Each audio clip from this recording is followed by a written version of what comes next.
Salut tout le monde, on se retrouve pour la lecture du chapitre 195 de Dan Dadan qui s'intitule À fond dans le typhon. J'étais resté sur ma faim avec cette image, cette double page à la fin du chapitre. Impressionnant, avec des requins qui volent partout, avec en plus une bouche, un nez, une oreille, qui pour moi donc est la carte maléfique. Mais waouh, c'est bon, voilà, allez. Hop, parti, c'était fou. C'est parti pour la suite, la lecture et la réact en même temps. Du coup, alors oui, petit changement.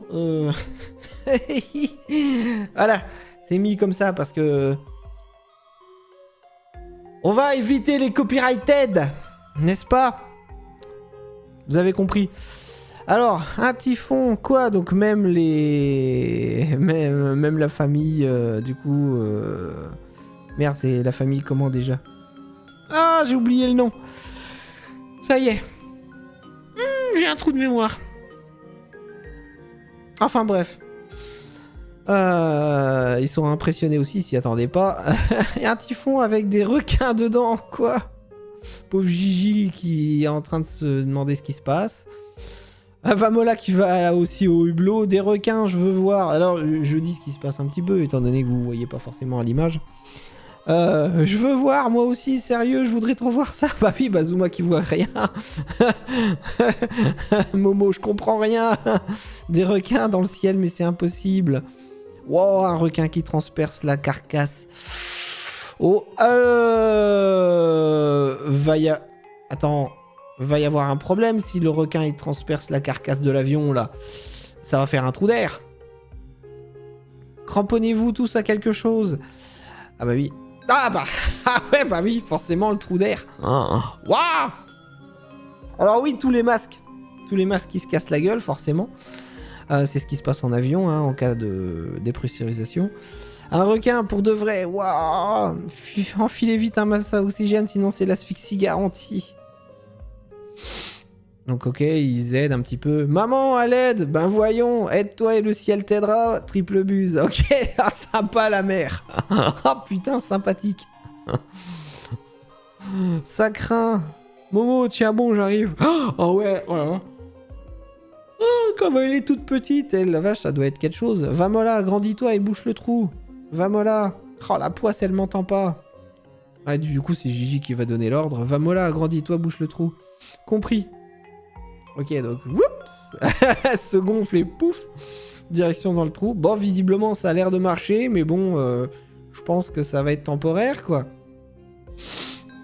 Ok, donc la pression redescend, tout le monde retombe. Oh, la flip, j'ai vraiment cru qu'on allait y passer. Ah, un squal. Oh, putain. Oh, mais il y en a plusieurs qui, de nouveau, transpercent. Mais attends, ça va dépressuriser l'avion, là.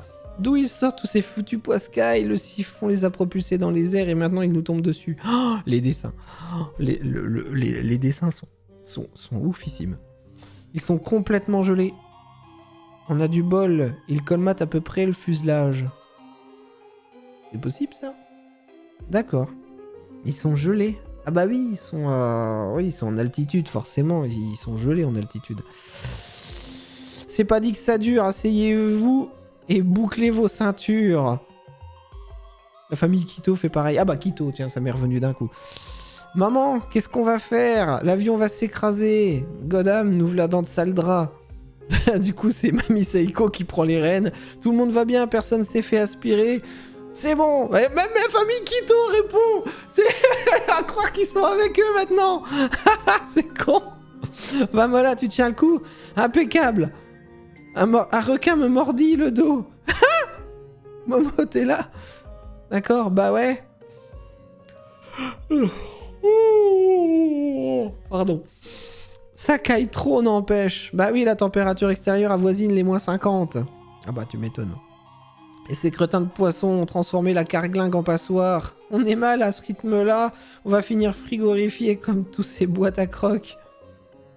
Ah, Mamie Saiko qui se sent de nouveau pas bien. Mamie, ça va? Madame Saiko. Momo, t'étais là alors? Ah, mamie, tu peux me voir? Tout à l'heure, tu me captais plus du tout. Attends, quoi? What?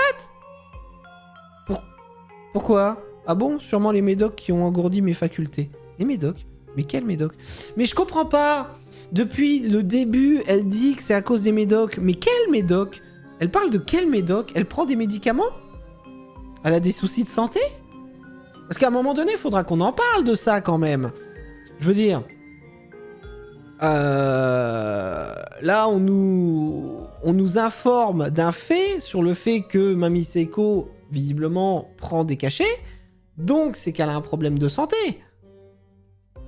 Et là, ça serait les médicaments qui lui obscurcissent les sens. Mais pourquoi Vamola, dans ces cas-là, elle capte pas Momo? Oh, désolé. Putain, vraiment, hein, faut que j'arrête de faire les scans le matin. Vraiment, faut que j'arrête. C'est un truc de fou. Je suis désolé. Bonne nuit, hein. Bonjour à ceux qui se réveillent. Bonne nuit à ceux qui vont se coucher. En tout cas, c'est pas bon. C'est à peine si je perçois ta présence. Ah ouais, quand même, oui, il y a quand même l'effet de la malédiction qui fait que... Sans parler de ce siphon, j'ai jamais vu ça, ouais. On n'est pas à la télé en principe, il n'y a jamais de cyclone dans cette période. Bah oui, surtout d'une telle violence, au point qu'il pleuve des squales, ouais bah tu m'étonnes. Attends, ça serait pas la divinité de Shimani? Ah oui! Qui nous repousse, qui tente de nous repousser. Ah oui, la divinité à laquelle ils essayent d'aller justement dans le temple. Hypothèse sympathique, effectivement.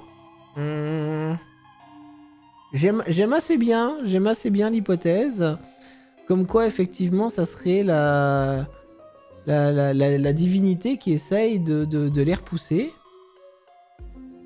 Ah ouais.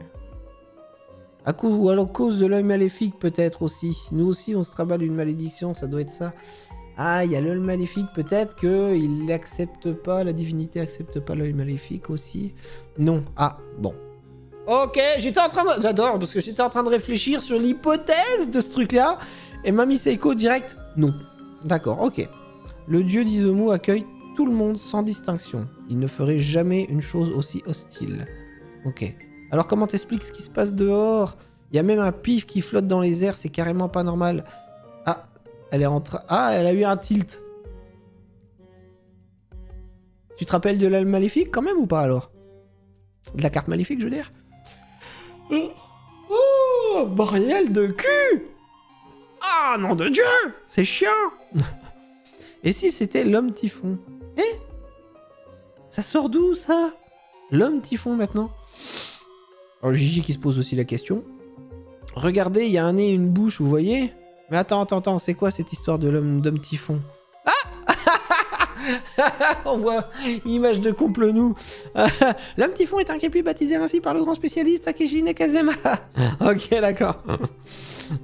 C'est un typhon vivant, ok. En recoupant tous les témoignages d'eux et de nez flottant dans le ciel, il en est venu à la conclusion qu'il s'agissait d'une créature capable de désassembler son corps pour s'éparpiller dans les airs. Et donc, pas sûr de piger. Ça serait un cryptide qui squatte un typhon en gros. Mais non. D'accord.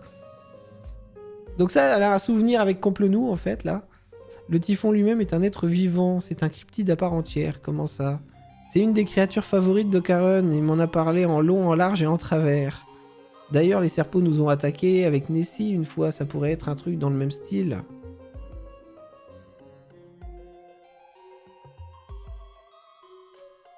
Ok. Une seconde, l'avion est en train de virer.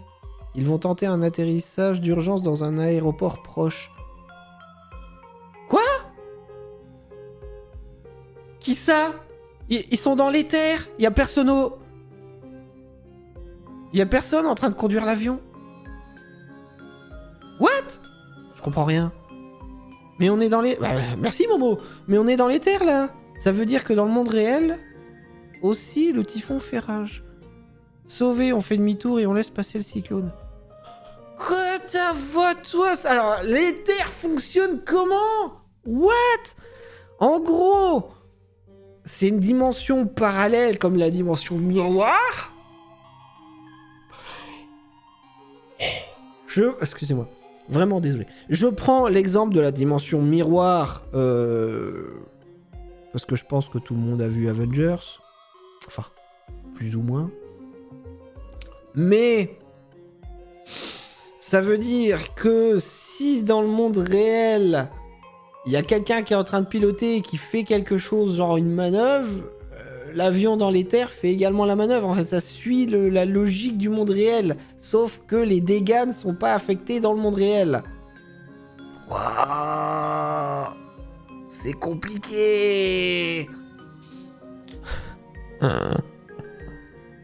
Sauvé, on fait demi-tour, donc on laisse passer le cyclone.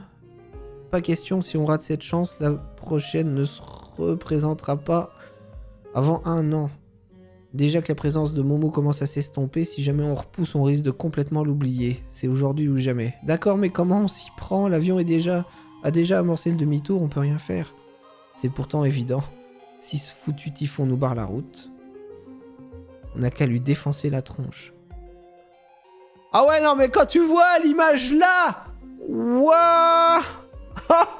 Oh putain, cette image de typhon est phénoménale. Ah, elle est incroyable cette image de typhon. Oh, c'est comme un gigantesque cyclone avec tous les requins, plus des éclairs partout. Plus le vent qu'on voit, l'impression de tourner. Je vous jure, j'ai l'impression de regarder le château dans le ciel du studio Ghibli avec le... comment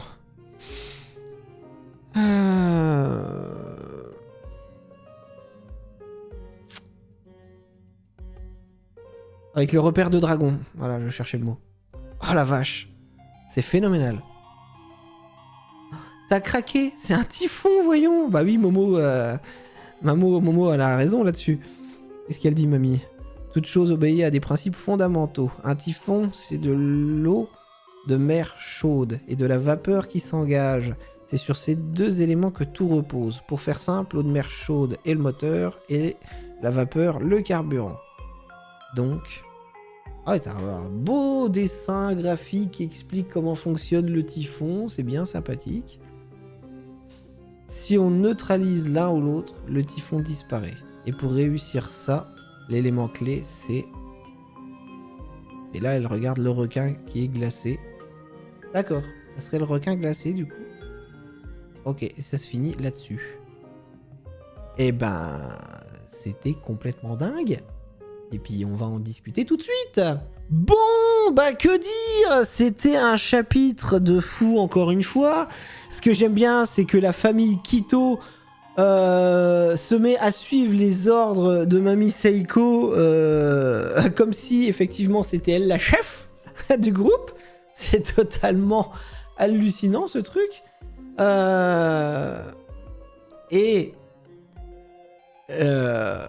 Les dessins sont toujours fous. Mais, alors, faut qu'on m'explique quand même. C'est... Mamie Seiko, vraiment.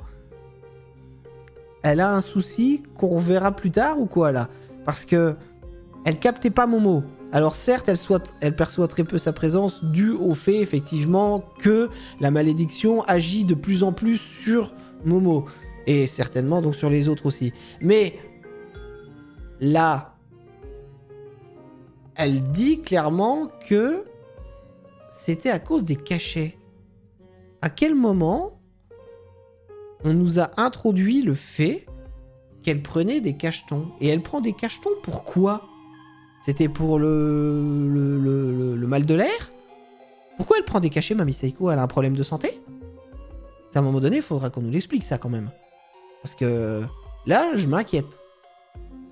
Pour elle. Il y a un truc. Il y a un truc. Je sais pas, mais il y a un truc. Et ça voudrait dire clairement que là, l'homme typhon, d'accord? Et en plus, par rapport au fait qu'on sache maintenant que l'éther fonctionne en parallèle de ce qui se passe en vrai, si l'avion il change de bord, ça veut dire que le typhon est également dans le réel. Donc s'ils étaient dans l'éther, effectivement la carte maléfique agirait que dans l'éther, pas dans le monde réel.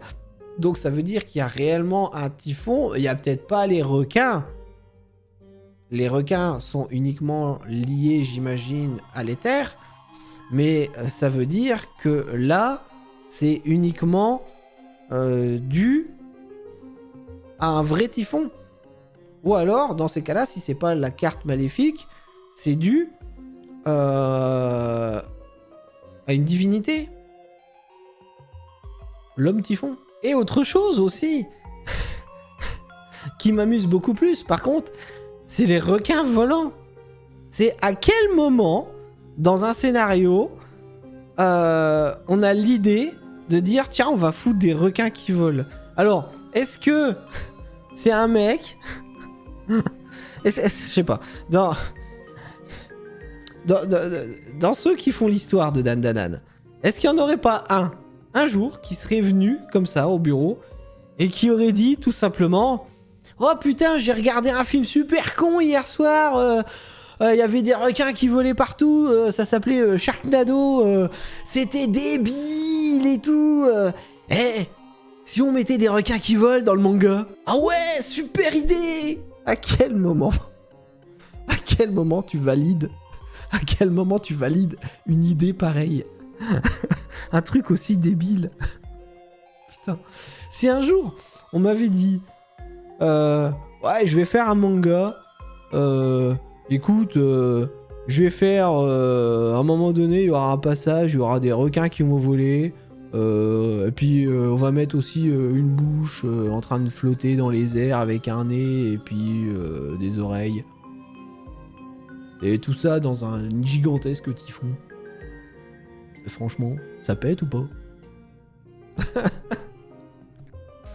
Ah, puis on rajoutera Nessie aussi, tiens, vous savez, le monstre du Loch Ness, ça sera rigolo. Ah, puis on va mettre des aliens, une invasion d'aliens. Ah, et puis et pourquoi pas? Et pourquoi on mettrait pas des fantômes avec, et tout, des esprits Et puis même, à un moment donné, ils hantent le corps des humains, et les humains, ils se transforment. Et puis on va mettre même aussi une race... extraterrestre, mais qui vit déjà sur Terre, enfin qui vit sous Terre. En fait, ce qu'il y a de génial avec Dan Dadan, c'est que tu peux littéralement foutre n'importe quoi dans le manga. C'est tellement perché que ça passe. Je l'avais déjà dit, il y a très longtemps. Mais tu peux foutre des vampires, tu peux foutre ce que tu veux, ça va passer crème.